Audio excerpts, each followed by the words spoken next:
welcome to the Not Too Shabby Shop Stamp and Die of the Month Hop and Giveaway for the month of March. This month we are featuring the Sweet Critters Stamp and Die set. In order to participate for a chance to win the $25 gift card to the Not Too Shabby Shop, you do need to stop at each participant's channel in the hop, leave a comment, like their video. After you're finished, I will have the link to Rafflecopter in the description box below. You can head over there and that's where you will actually place your entry. The winners will be announced over in the Not Too Shabby Shop's YouTube channel on March 8th. Here's a look at the stamp and die of the month. The dies do cut out the hands of the critters, so I do highly recommend those. I'm going to be doing a little bit of watercoloring with my Inktense pencils. It's been a minute since I've used these. I should say it's been a couple years. So here is a piece of Fabriano watercolor paper. I'll have it linked in the description box below. I did use a higher quality paper since it's been quite a while since I used these pencils. I started by stamping my images with Gina K's amalgam ink in Barely There. I wanted to go for a no-line coloring look. Unfortunately, I didn't clean my stamps very well the last time that I used them, so for the lamb and the fox, I did get a little bit of that residual black. I'm able to cover up most of it, so I pretty much have a no-line coloring look, but my intent was for it to look more like the bunny. I started by adding color to the left and the right side of my fox. I used a color called Golden Yellow. I thought that I would go with more of a yellow tone and mix in more of an orange red, so I brought in more of a reddish tone, so this has more of a red undertone to it, and it's called Mid Vermilion. I thought that those two colors would play really well together and I would get the color of the fox that I was looking for. I am using a very light hand when I add this to the image because I don't want to press too hard, then the ink just doesn't move the way that you want it to. Because I used a higher quality watercolor paper, these Wonder Forest brushes that I use do hold a lot of water. In fact, more water than I really wanted on this project.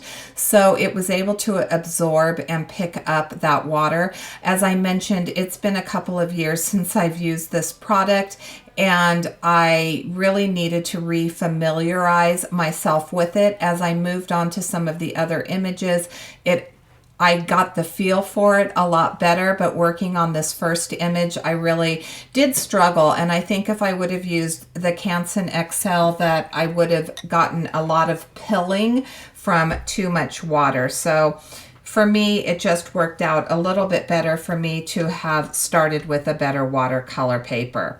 The next color that I added, because I wanted more of a brown undertone, I just didn't like the combination as I mentioned. So I brought in a Baked Earth, which has, again, more of the brown in it than the red.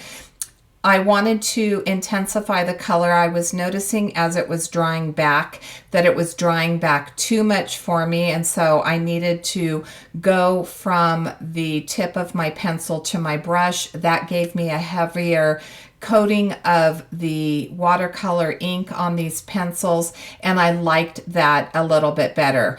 But to build up my color, adding it direct to paper worked really well.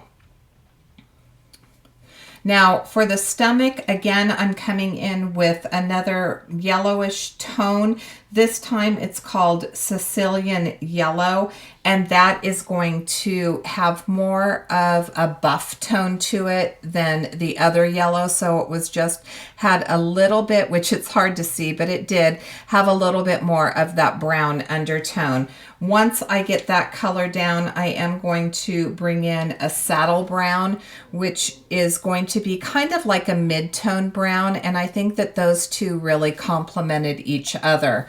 Off camera, when I finish with this, I do use my Micron pen to fill the eyes back in and color in the nose. I have another piece of that watercolor paper, and I'm using a blue ink to go across the sky, so to speak. This piece of watercolor paper is cut to 3x6 as I am creating a mini slimline card. I started with dark aquamarine and then I ended up bringing in a lighter blue. And you can see again, I'm going with the side of my pencil. And when I added that iris blue right here, you're gonna see I'm gonna add a little bit more of that darker color at the top. I'm gonna kind of mess up my sky. I'm not gonna be able to, I thought that I could just dab it with water and I could lift up some of that ink to help me change the color in the sky and remove some of that blue. But here I really brush it on and it leaves a couple of lines on the left and the right side. You'll see me bring in my image. I'm trying to work it out there and I'm realizing that I'm gonna have to add a lot more color to cover it up. But then I realized that my lamb is going to cover up that line and I'm okay. So for the grass, I started with a real chartreuse color. It's called Sherbet Lemon. And then I wanted to add a little bit more true green and I added a vivid green. And then I wanted to add a little bit more of a lime green. And so I went with apple green and that gave me the background color. I wanted something really loose, really organic. I wasn't trying to add any details to this, and I think that it really complements the images that I colored. I'm using a sentiment. It says a warm hello, so I thought that it was appropriate to use 2 cocoa mugs and a heart. And in order to place the little accessory pieces into the hands of the critters, I did use my tweezers to poke the hands from behind. That just made adding the images to their hands a little bit easier. I have a 3 1/4 by 6 1/4 inch mini slimline card. I did use some gingham pattern paper from my stash and then I added a little bit of foam tape to the back of my watercolor panel. I'm going to glue my little critters directly down to my background and then again, I am going to stamp that sentiment using some pink ink.